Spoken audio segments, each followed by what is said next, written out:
mengapa kematian beliau menggemparkan Kairo dengan pemakamannya yang dihadiri lebih dari 500.000 orang. Mari kita simak kisah dari Asosiasi Universitas Islam Mesir ini. Al-Kisah dari kampung kecil bernama Tafahna al-Ashraf, distrik Middle Ghamir, provinsi Dakohliah, Mesir, ada 9 orang sarjana miskin lulusan Fakultas Pertanian. Lalu mereka pun sepakat membuat sebuah peternakan unggas, sembari mencari mitra ke-10. Namun mereka terbentur modal, maka dengan sekuat tenaga mereka kumpulkan dari hasil menjual tanah, perhiasan istri, hingga meminjam.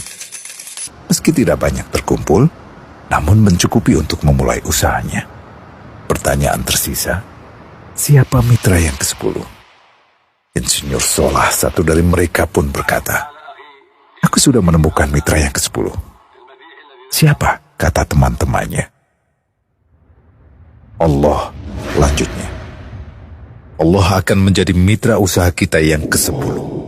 Allah akan mendapat 10% dari keuntungan kita. Dengan perjanjian, Allah yang akan memberikan perlindungan dan pemeliharaan, keamanan dari segala wabah penyakit." Akhirnya mereka pun sepakat. Kontrak kerjasama pun ditulis secara rinci dan dicatatkan ke notaris, lengkap dengan peran mitra ke-10 tersebut.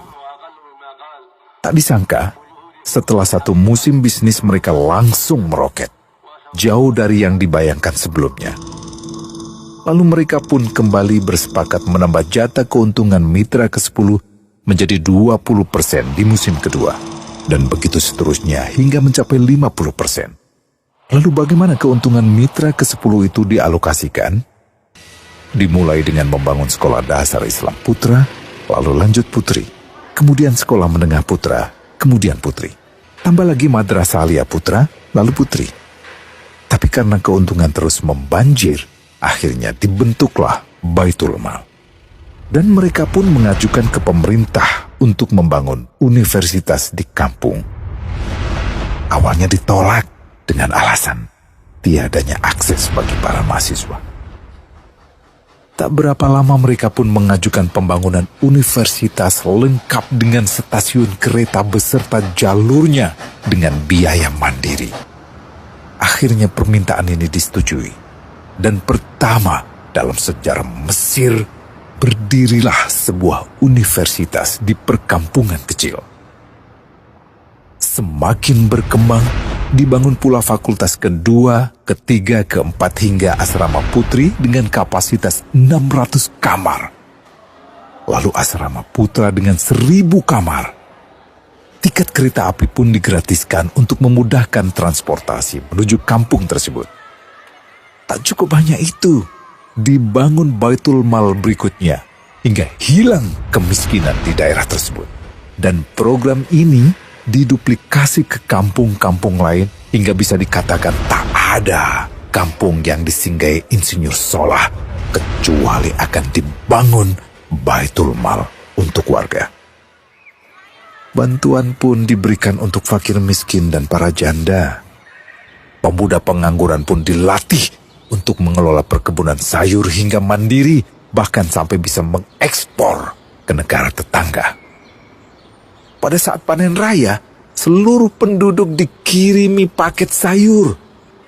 Di hari pertama Ramadan diadakan buka puasa bersama untuk seluruh penduduk desa. Mereka memasak dan hadir ke lapangan yang dipenuhi beraneka makanan. Disiapkan juga perabotan untuk gadis-gadis yatim yang ingin menikah. Dan ini semua merupakan sedikit dari banyaknya kebaikan yang dilakukan oleh Insinyur Solah. Hingga pada akhirnya disepakatilah keuntungan perusahaan 100% untuk Allah. Insinyur Solah yang awalnya adalah salah satu mitra usaha berubah menjadi karyawan Allah. Dia hanya menerima gaji, namun dia memberikan Tuhannya syarat agar membuatnya hanya butuh kepadanya dan hanya meminta kepadanya. Inilah sosok Insinyur Solah Atiyah, aktor utama kisah menakjubkan ini. Keikhlasannya membuat ia sama sekali menolak terkenal di media massa. Dan kini, meski orang yang melibatkan Allah ke dalam bisnisnya ini telah wafat, terbayang seluruh amal jariahnya yang selalu mengalir untuknya. Masya Allah. Pertanyaannya, akankah ini hanya menjadi sebatas kisah saja? Atau menjadi teladan bagi kita untuk mengikuti jejaknya?